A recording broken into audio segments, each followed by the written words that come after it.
سلام گچکاران عزیز، خسته نباشید. امروز اومدم با نحوه اجرای نورمخفی سینه کفتری.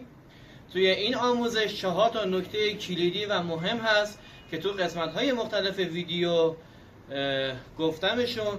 پس تا آخر کلیپ رو نگاه کنید و با ما همراه باشید و این کلیپ رو برای دوستاتون بفرستید. مرسی که لایک میکنید و با ما همراه هستید. اینجا رو بگید قشنگ. میبینید کار خیلی خوشگل در میاد. یه نکته الان من یادم اومد بهتون بگم، توجه کنید من اینجا 2 تا جک زدم.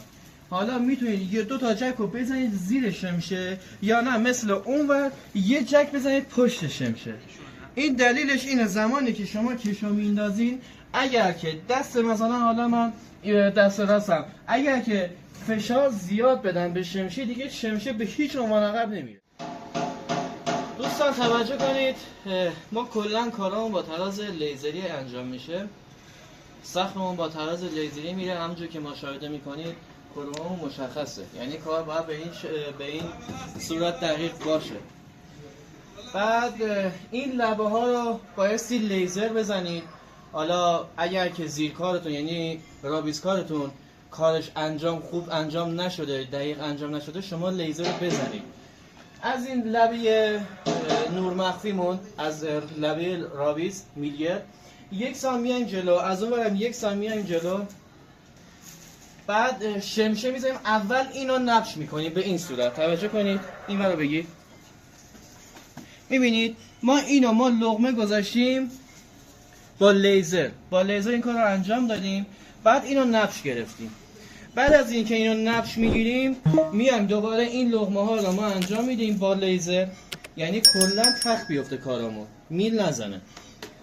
بعد از اینکه این گرفتیم توجه کنید حتما برای این نبش حتما باید گچش خیلی مایه‌دار باشه، چون بعدن که کشو که میخواد بیاد روش برش نخوره، اذیتتون نکنه، اینجا لغ نزنه کشتون که به قول معروف پله بندازه کارتون.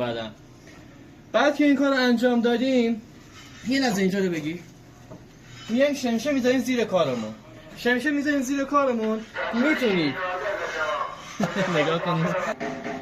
خب بعد از اینکه حالا این یکی سرسا، خب شمشه رو که کار گذاشتیم 2 تا راه داره، یعنی بخواین اطمینان کنید. من خودم اومدم چون نقشم خیلی دقیقه، از کارم مطمئنم، اومدم لبه این کار رو اینو اندازه میگیرم. اینجا رو بگیر یه لحظه، حالا توی فیلم هم معلوم میشه یا نه. من اینجا علامت زدم با خودکار، پشتش هم حالا علامت میزنم، هستی الان رفته. بعد میام اینجا با لبه بالای شمشه من تراز میکنم. بعد شما میتونید دوباره بعد از اینکه این تموم شد تراز لیزری رو بذاریم و نور تراز لیزری رو بندازیم این لبه و این شمشه رو با متر بزنید، یعنی متر بزنید بیاد، با نور تراز لیزری هم میشه این کارو کرد. حالا جفتش دقیقه، حالا من چون اینو خیلی دقیق انجام دادم مشکلی ندارم از اون بابت. بعد که دیگه تمام شد این کارو به این صورت اینجا کشو رو اجرا میکنیم. بعد به این صورت خوشگل و زیبا در میاد. حالا اگر که دوربین یه نظر به من بدین این ممنون. کار به این دقیقی توجه کنید، به این شدت، به این ظرافت در میاد. میبینید چه این ور چه این ور، قشنگ مو نمیزنه کار.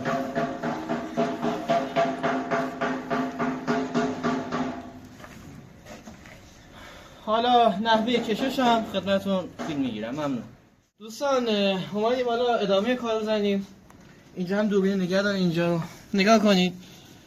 کو دوربین؟ آها میبینید این خطا، این علامت رو میبینید 2 طرفش من زدم. خب چون همونجور که گفتم لبه کارمون دقیقه میزونه، این رو من با این لب به لب میکنم. خب الان من این بالا رو چسبوندم ولی اون هولوش که 1 میل فاصله داره.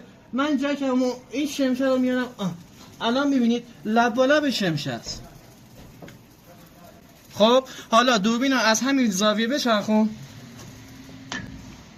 همونجور که ملاحظه میکنید میبینید اینجا هم لاپه لبه، یعنی میزونه. نگاه کنید، یعنی میل نمیزنه اصلا. یه نکته الان من یادم اومد بهتون بگم، توجه کنید من اینجا 2 تا جک زدم. حالا میتونید یه 2 تا جک رو بزنید زیر شمشه، یا نه مثل اونور یه جک بزنید پشت شمشه. این دلیلش اینه زمانی که شما کشو میندازین، اگر که دست مثلا حالا من دست راستم، اگر که فشار زیاد بدن به شمشه، دیگه شمشه به هیچ عنوان عقب نمیره که بخواد مثلا کارمون رو ناقص کنه. این نکته کلیدیه، خیلی نکته کلیدیه، به این حتما دقت کنید. خب دوستان، گرچه یه مقدار که نرم میکنیم میریزیم روی شمشه که شمشه بعدن کرمون یا خوشگل نبشه زیر کارمون. خیلی راحت. به شمشه‌تون هم حتما ریکا بزنید.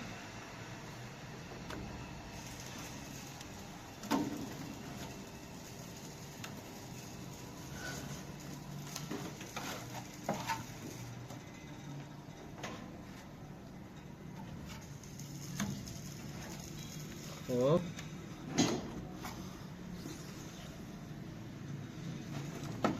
این در واقع 2 تا کار رو با هم دیگه انجام میده. یعنی این نفشی که دیگه زیرش میافته، بعدا یه نفش میگیرین زیرش رو قشنگ پر میکنید میره. سری کاریه این.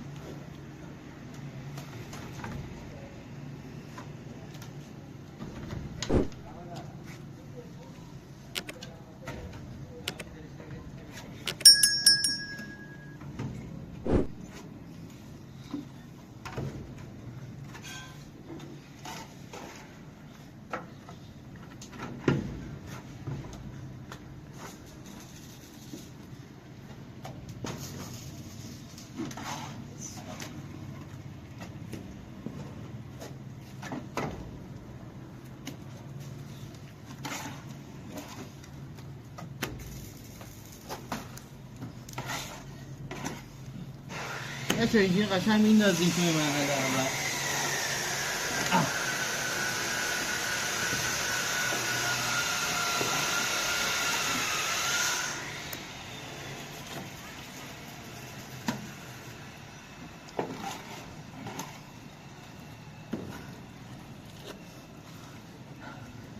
دوستان این زیرش که صافه، اینجا ما خودمون یه خمی داره قشنگ اینجا رو خم میکنه. زیبای کار به همینه. نگاه کنید.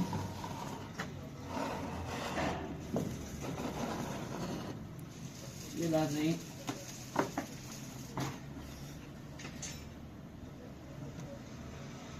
یه لحظه این بود.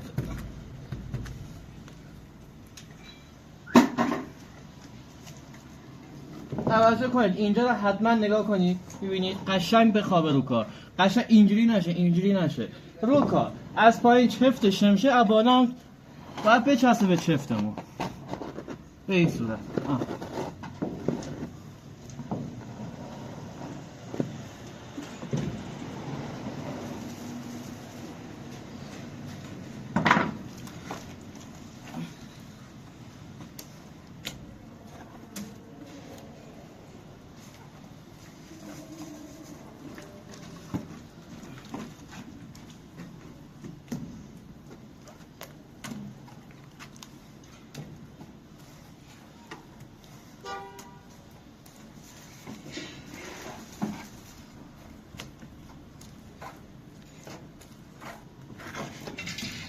چند مرحله بندازین قشنگ صاف در بیاد.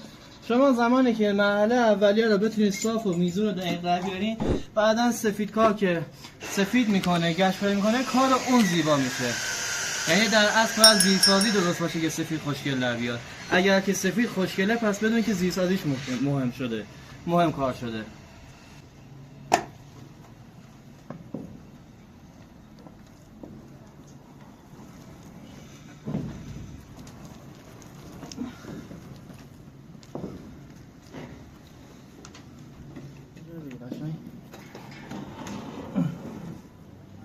میبینید کار خیلی خوشگل در میاد.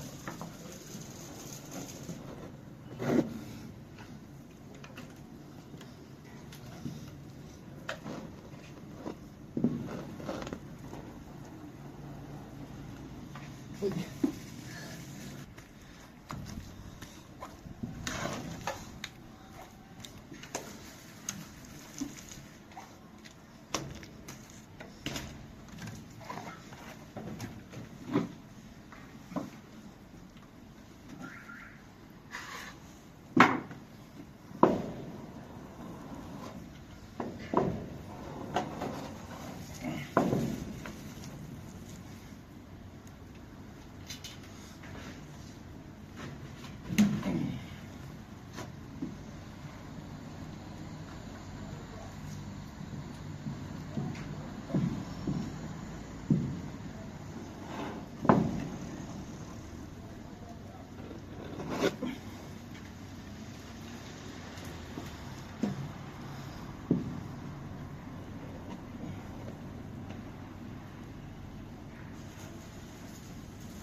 مشتبه قطعش کن.